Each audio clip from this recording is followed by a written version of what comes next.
আপনাদের সকলকে আমন্ত্রণ জানাচ্ছি বৈঠকি কথা অনুষ্ঠানে। বৈঠকি কথায় আজ আমাদের অতিথি হিসেবে আছেন বিএনপি নেতা এবং প্রখ্যাত মুক্তিযোদ্ধা, বীর মুক্তিযোদ্ধা, সাবেক ছাত্রনেতা জনাব অ্যাডভোকেট ফজলুর রহমান। জনাব ফজলুর রহমান ভাই, আপনাকে স্বাগত জানাচ্ছি আমাদের অনুষ্ঠানে। আশা করি আপনি ভালো আছেন। আমি আপনাকেও ধন্যবাদ জানাচ্ছি। আলহামদুলিল্লাহ, আমি ভালো আছি। ধন্যবাদ।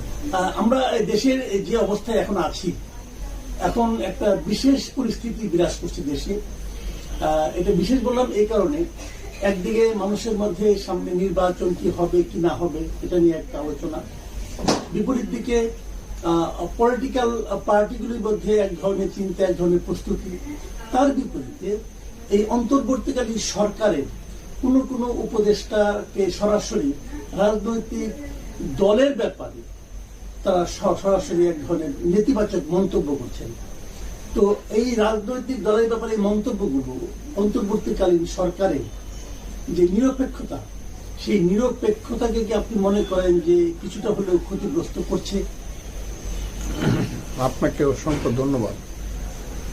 আমাদের কথা যারা শুনছেন তাদেরকে আমি সালাম জানাচ্ছি, বাংলাদেশের সমস্ত মানুষকে, এবং যারা বাহির থেকে শুনছেন আসসালামু আলাইকুম। আসলে বাংলাদেশে এখন যা হচ্ছে তা হওয়ার কথা ছিল না, আমার চিন্তায়ও ছিল না। আমি যদি 5ই আগস্টে এখন নিজেকে অবস্থান করে দেখি, 5ই আগস্টে কিন্তু আমি এটা কল্পনাও করি নাই যে দেশ আজকের পর্যায়ে এসে দাঁড়াবে। আমার কল্পনা তো ছিল না যে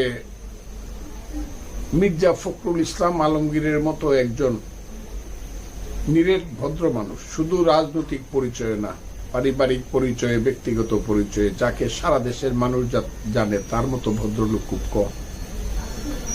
তাকে তার নাতির বয়সী ছেলেদের মাধ্যমে থ্রেট শুনতে হবে, বলতে গেলে রাজনৈতিক গালাগালি শুনতে হবে, এটা আমার কাছে খুব দুর্ভাগ্যজনক। এমনকি আওয়ামী লীগের মতো ফ্যাসিস্ট ওবায়দুল কাদেরের মতো বেয়াদব একজন লোকও কিন্তু মির্জা ফখরুল ইসলাম আলমগীরকে এই ধরনের কথা বলে নাই, যা বর্তমান সরকারের দুইজন উপদেষ্টা বললেন, যাদেরকে আমরা বলি আমাদের সন্তান, ছাত্রনেতা ছিল, তারা এখন এখানে মন্ত্রীর দায়িত্বে বসে আছে। মির্জা ফখরুল ইসলাম আলমগীর যে কথাটি বলেছেন, এটার মধ্যে দোষের কি? উনি বলেছেন যে যদি এই অন্তর্বর্তীকালীন সরকার, যেটা জনাব ইউনূস সাহেবের নেতৃত্বে আছে, এর মধ্যে ভিতরে থেকে যদি কেউ পলিটিক্স করে এবং সরকার থেকে যদি দল গঠন করতে চায়, যারা সেই দলের প্রতি, নতুন দলের প্রতি যাদের আনুগত্য থাকবে, যাদের পদ পদবি থাকবে, they must resign from the government. তা না হলে তো এটা নিরপেক্ষ সরকার, বা এটা তো নির্দলীয়, বা এটা ইন্টারিম গভর্নমেন্ট হলো না। কাজে আপনারা দল করেন, আপনাদেরকে বলছে, আবার আপনাদেরকে স্বাগত জানাই নতুন দলকে। আমাদের সন্তানরা দল করবে, ভালো দল হোক, কিন্তু দল করলে পরে কিংস পার্টি করতে পারবেন না, যে তলারটা খাবেন, উপরেরটা খাবেন, আবার নিচেরটা কুড়াবেন, এটা হবে না। এটাকে বলা হয় মুনাফিকি। এমনি 5ই আগস্টের ব্যাপারে এই সরকারের ইয়াং ছেলেপেলেরা মারাত্মক মুনাফিকি করেছে, এবং এটাকে আমি এখন বলি এটা বাটপারি করেছে দেশের মানুষের সাথে, প্রতারণা। 5ই আগস্টে তারা যে কথা বললে মানুষকে তাদের সঙ্গে নিছে, মানুষ হাজারে হাজারে জীবন দিছে, আহত হয়েছে, ছাত্র জনতা যে কারণে গেছে, যে কথার উপরে। আর এখন তারা যে কথা বলছে, যে আন্দোলনের প্রেক্ষাপটে তারা যা করতে চায়, যেমন তারা বলতেছে ইসলামিক ছাত্র শিবির ছিল ওই আন্দোলনের ভ্যানগার্ড, যেমন তারা এখন বলতেছে যে বাংলাদেশের সংবিধান বা উত্তরসনে যেটা হলো এটা আমরা কবরে দেয়া দিব, যেমন তারা বাংলাদেশের সমস্ত, আগে বলছে শেখ মুজিবকে অপ্রাসঙ্গিক করে ফেলবো, এখন আবার নতুন করে বলতেছে জিয়াকেও আমরা রাখবো না, জিয়াবাদও আমরা চাই না। এই কথাগুলো যদি তারা আগে বলতো তাহলে দেখা যেত কত মানুষ সেই আন্দোলনে যায় এবং যাইতো কিনা। আমি যদি যাইতাম, আমি যে রিস্ক নিয়ে কাজ করেছি, আপনি যে রিস্ক নিয়ে কাজ করেছেন, আমরা তখন ভাবতাম কাজটা আমরা করব কিনা, আর গেলে এখন তাদের সাথেই থাকতাম। এটা আমার কাছে মনে হয় তারা বাংলাদেশের মানুষের প্রতারণা করছে, এটা বাংলাদেশের মানুষের সঙ্গে একটা প্রতারণা হয়েছে। এই যে মাসিন একটু থামাই আপনাকে, এই যে সর্বশেষ যে কথাটা বলা হচ্ছে যে ওদের একজন নেতা নাসিরুদ্দিন পাটোয়ারি, তিনি বলছেন যে বাংলাদেশে মুজিববাদও চলবে না, জিয়াবাদও চলবে না। তা আমার প্রশ্ন হলো, মুজিববাদ কি কখনো এই প্রসঙ্গটা কি এসেছিল? বঙ্গবন্ধু কখনো মুজিববাদের কথা বলেছেন, অথবা ওনার সরকার কখনো মুজিববাদের কথা কি আনুষ্ঠানিকভাবে বলেছেন? অথবা জিয়াবাদ এই শব্দটা তো আমি জীবনে শুনেই নাই, আপনি কি কখনো শুনেছেন যে জিয়াবাদ বলতে কেউ? জিয়াবাদ বলতে আমি কালকেও কথাটা বলেছি, জিয়াবাদ বলে কোনো কথা আমি শুনি নাই। তবে মুজিববাদ কথাটা যেটা, এইটা মুক্তিযুদ্ধের সময় আমি যেহেতু মুজিব বাহিনী ট্রেনিং করেছি, বিএলএফ ট্রেনিং, আমরা দেরাদুনে বৈশা আমাদের নেতারা 4 নেতা ছিল আমাদের বিএলএফ এর, 1 ফজলুল হক মনি, 2 সিরাজুল আলম খান, 3 আব্দুর রাজ্জাক, 4 তুফাইল আহমদ। তাদেরকে নিয়ে সবাই সিদ্ধান্ত করলো যে বিএলএফ কইলে অনেকটা বুঝে যাচ্ছে না, সোজাভাবে এখন যুদ্ধের সময়টা বলতে হবে আমরা মুজিব বাহিনী। এই যে মুজিব বাহিনী নামটা আসছে 62 সন থেকে যে বিএলএফ গড়ে উঠলো, এইটাই মুক্তিযুদ্ধের সময় মুজিব বাহিনী হইল। মুজিববাদটা কি? মুজিববাদটা হইল যখন ছাত্রলীগ ভাগ হয়ে গেল, জাসদ ছাত্রলীগের ব্রিলিয়েন্ট লোকজন চলে গেল under the leadership of Sirajul Alam Khan, তার ছায়া এবং আসম আব্দুর রব শাহজাহান সিরাজের নেতৃত্বে ব্রিলিয়েন্ট ছেলেরা চলে গেল। তারা স্লোগান দিল শ্রেণী সংগ্রামকে ত্বরান্বিত করে বৈজ্ঞানিক সামাজিক বিপ্লবের মাধ্যমে বৈজ্ঞানিক সমাজতন্ত্র আমরা কায়েম করব। অত্যন্ত চমকপ্রদ একটা স্লোগান। এখন ওই স্লোগানটা তো নূরে আলম সিদ্দিকী যারা ছিল বা আব্দুল কুদ্দুস মাখন যারা ছিল, ওই স্লোগানটা তারা তো আর দিতে পারে না। কাজেই তারা সমাজতন্ত্রের স্লোগানটা না দিয়া বলল যে আমাদেরও সমাজতন্ত্র চাই, আমরা গণতন্ত্রের মাধ্যমে সমাজতন্ত্রে উন্নীত করব দেশকে। এইটার নাম দিল, প্রসেসটার নাম দিল মুজিববাদ। এটার পিছনে কিন্তু কোনো থিওরি বা থিসিস ছিল না। সরকারি স্বীকৃতি ছিল? হ্যাঁ, না না তাও ছিল না, না তা ছিল না। আমরা এটা বক্তৃতা করতাম বা ছেলেরা এটা ছাত্রলীগের। নাসিরুদ্দিন পাটোয়ারি যে মুজিববাদ এবং জিয়াবাদের বিরুদ্ধে ফাইট করতে যাচ্ছে, এটা কি প্রকৃত পক্ষে কোন আদর্শের বিরুদ্ধে ফাইট নাকি একটা ছায়ার বিরুদ্ধে লড়াই? এটা তো একটা ছায়ার বিরুদ্ধে। আর এইসব ছেলে পেলেরা কি জানে? কিছুই জানে না, এরা কিছুই জানে না। আমি এদের যে ইতিহাস নিছি, সেই ইতিহাস বলে তো অবাক হবে তারা। একদিন তো ইতিহাস আমি না বললে আমি বলবো না, কারণ সন্তানের ইতিহাস বাবারা ওইভাবে বলে না। আমি এদের যে ইতিহাস জানতেছি, তাদের বাড়ি ঘর অমুক তমুক, পুরুষ পূর্বপুরুষ, এগুলা যা জানতেছি, তাদের জনপ্রিয়তা যার যার এলাকাতে, এরা যে কি বলে, আল্লাহ এই গজব কেন এই দেশের মানুষের উপরে দিলাম বুঝতে পারি না। এরা সারা দিন বেয়াদবের মতো কথা বলে, কথা বলবে, সন্তান পিতার সঙ্গে সব পিতার বিরুদ্ধে বিদ্রোহ করবে, কিন্তু সংস্কৃতির সীমা লঙ্ঘন করবে না।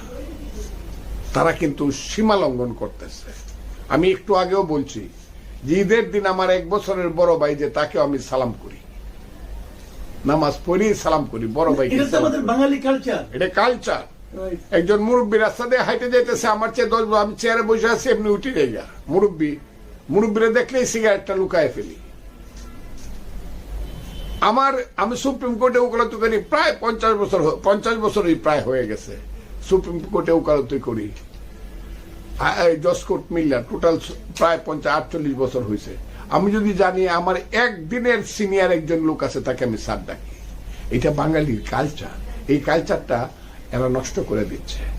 এই কে ওই নাসিরুদ্দিন পাটোয়ারি কবে কোথায় পলিটিক্স করছে, কোন ইনস্টিটিউশনে কখন কলেজের বিপি ছিল, জিএস ছিল, কোন ছাত্র সংগঠনের নেতা ছিল, কেউ জানে না। এরা একটা, আমি মনে করব এরা একটা, ওই যে জাতিসংঘে বলছে মিটিকুলাস কি না ইংরেজিটা বলছে জনাব, এইগুলা আমার মনে হয় কেন জানি যে এরা একটা সময়ে একটা জায়গা থেকে সৃষ্টি হয়েছে, এদের পিছনে কোনো কালো শক্তি আছে এবং তাদের উৎপত্তি স্থল হলো একটা জায়গা বাংলাদেশে। এরা এখন বিভিন্ন নামে ডালপালা মেলছে, কিন্তু উৎপত্তি স্থল হলো একটা জায়গা। যে কারণে তারা, আমি আগের থেকেও জানি, এখনো আমি দেশে বিদেশে অনেকের সঙ্গে আমি আলাপ করছি, সবাই বলে এটা আগে থেকে এরা বেয়াদব। এই দলের ছেলেরা সব বেয়াদবের মতো কথা বলে এবং মিথ্যা কথা বলে 100%। মানুষকে হেয় প্রতিপন্ন করার জন্য, অপমান করার জন্য প্রয়োজনে যে কোনো ধরনের মিথ্যা কথা বলবে, কিন্তু মুখে থাকবে ইসলাম এবং ধর্ম। জি, যে কথাটা শুরুতে আমি বলছিলাম যে আপনি কি মনে করেন যে এই সরকার, মানে মির্জা ফখরুল ইসলাম আলমগীর বলেছেন যদি এই সরকার নিরপেক্ষতা বজায় রাখতে না পারে তাহলে নতুন একটা সরকার গঠনের প্রয়োজন হবে নির্বাচনের সময়। আমি বলতে চাচ্ছি কিন্তু যদি দিয়ে বলেছেন, আমার প্রশ্নটা হলো আপনি এখন পর্যন্ত যা দেখছেন এই সরকারের ক্যারেক্টার এবং এই সরকারের কর্মকাণ্ড, আপনার কি মনে হয় যে এখনো পর্যন্ত এই সরকার তার নিরপেক্ষতা বজায় রাখতে পেরেছে? আজকে একটা মিটিং হয়েছে, মিটিং এর পরিধিটা মৌলানা আজহারির মতো তো 15 লক্ষ লোকের না, মনে করেন 1500 লোকের বা 1000 লোকের, কিন্তু সব মুক্তিযোদ্ধা, 71-এর রিয়েল মুক্তিযোদ্ধা, রণাঙ্গনের মুক্তিযোদ্ধাদের একটা মিটিং হয়েছে আজকে। এই যে ইউনিটি রিপোর্টার্স ইউনিটি, যেটা গড়ে বাইরে মিলায় কোনো জায়গা ছিল না, আজকে এত হয়েছে।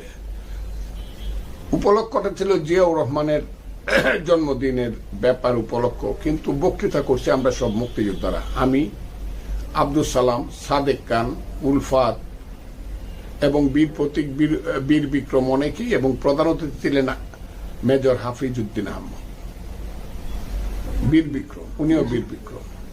আমরা সব একসাথে একমত, সারা বিএনপি এখন একমত, কোনো ডিফারেন্স নাই। একদিন বিএনপির মধ্যে দুদুল্যমানত ছিল মুক্তিযুদ্ধ ইত্যাদি ইত্যাদি ছেলেদেরকে নিয়ে, কিন্তু এখন আমরা সবাই বুঝতে পারছি যে ফখরুল ইসলাম আলমগীরের মতো একজন ভদ্রলোককে যারা এই ধরনের শুধু ইলেকশন চাওয়ার অপরাধে, এবং যদি নিরপেক্ষ করতে হয় তাইলে যারা দল করে তাদেরকে পদত্যাগ করতে হবে, এইরকম একটা নির্দোষ কথা বলার অপরাধে যারা এমন অপমানজনক কথা বলতে পারে, আমরা এদেরকে আর বিশ্বাস করতে চাই না। আমরা তাদেরকে আজকে আমরা মুক্তিযোদ্ধাদের পক্ষ থেকে শেষ কথা বলে আসছি, জি, হোল্ড ইউর টাং, জিহ্বা বন্ধ করো এবং ভুল পথে চলা বন্ধ করো, তা নাহলে তার পরিণতি ভোগ করতে হবে, জনগণ সেই জন্য প্রস্তুত হবে। আচ্ছা, আরেকটা প্রশ্ন আমি, আরেকজন উপদেষ্টা মাহফুজ আলম গতকালকে বলেছেন যে এই নির্বাচনে আওয়ামী লীগের নির্বাচনে অংশ নেওয়ার কোনো সুযোগ নেই। এটা বলার পর তিনি আরেকটা জায়গায় বলেছেন এ দেশে কেবল বাংলাদেশ পন্থীরাই থাকবে এবং তারাই নির্বাচনে অংশ নেবেন। আমার প্রশ্ন হলো বাংলাদেশ পন্থী এই বিষয়টা বলতে আপনি কি বুঝেন? উনি কি বলেছেন উনি জানেন, আপনি কি বুঝেন ওনার মুখ থেকে উচ্চারিত হওয়ার পর? আমি এবং প্রশ্নের একটা সাপ্লিমেন্ট হলো উনি যাদেরকে বাংলাদেশ পন্থী বুঝিয়েছেন, কিন্তু তার চেয়েও বড় প্রশ্ন হলো কারা বাংলাদেশ পন্থী নয় বলে আপনি মনে করেন? আমি আপনাকে বলি, যারা মাহফুজ আলমকে আমি চিনি না, এদেরকেও চিনি না, অন্যদেরকে চিনি না, কাউকেই চিনি না আমি। কি বিপজ্জনক অবস্থা, কারণ এরা আমার নাতির সমান, আমার ছেলের সমান হইলে ওদের সাথে কথা বলতে, আমার ছেলের বয়স, বড় ছেলের বয়স 44 বছর, এরা আমার নাতির সমান। এবং এই ছেলেটি সম্পর্কে যখন ইউনূস সাহেব জাতিসংঘে পরিচয় করায় দিছে, সে হইল মাস্টার মাইন্ড। আমার কাছে মনে হইছে বাংলাদেশ এত ছোট, ওর মতো একটা ছেলে, চাল নাই চুলা নাই, আমি এটা দারিদ্রের দিক থেকে বলতেছি না, কিছুই নাই, যার কোনো ইতিহাস নাই, ভূগোল নাই, অতীত নাই, বর্তমান নাই, এরকম একটা ছেলেকে মাস্টার মান বানায়া, ওই যে বললাম সেই কালো শক্তি বাংলাদেশিরা যদি থাকে তো উনি তো থাকতে পারবে না। উনি যেভাবে কথা বলে, উনি তো আফগানপন্থী, উনি তো তালেবানপন্থী, উনি তো আইএস পন্থী, আমরা বুঝি তো। তো উনার তো যাওয়া উচিত অন্তত বাংলাদেশ, ইন্ডিয়া পার হয়ে অন্য কোনো দেশে। উনি আবার বাংলাদেশিদেরকে স্থান দিবে কি দিবে না এটা কিন্তু দেখা যাবে। এত বড় বড় কথা, এটা কিন্তু এটা ইতিহাসকে একদম কলঙ্কিত করে ফেলছে। কিন্তু উনার যে কর্মকাণ্ড প্রথম দিন থেকে, এটা কিন্তু ইতিহাসকে কলঙ্কিত করে ফেলছে। এটা কিন্তু বাঙালি জাতি মেনে নিবে না। আজকে যত ঘটনাই ঘটুক, ঘটনা প্রেক্ষাপটে আজকে যাই ঘটুক, উনি যা করছে এবং করতে চাইতেছে, ওইটাকে এটা কোনোদিন বাঙালি জাতি কোনোদিন তালেবানের নেতৃত্ব মানবে না। এইটা শুরু হয়েছে। কাজে যে ছেলেটি এই কথাটা বলে, এখানে শুধু বাংলাদেশিরা থাকবে, দেখা যাবে বাংলাদেশেরই তো থাকবে, আপনি বাংলাদেশি কিনা এটা বুঝলেন, মানুষ আপনাকে কিভাবে চিহ্নিত করে আপনি যা করতেছেন বা আপনারা কিছু লোক যা করতে চাচ্ছেন। অনেক ধন্যবাদ জনাব অ্যাডভোকেট ফজলুর রহমান। আপনি অনেক সিরিয়াস বিষয় নিয়ে খুব সহজ ভাষায় বললেন। আমি মনে করি আমাদের দর্শকরা এটা উপভোগ করবেন এবং এখান থেকে অনেক চিন্তার খোরাক পাবেন।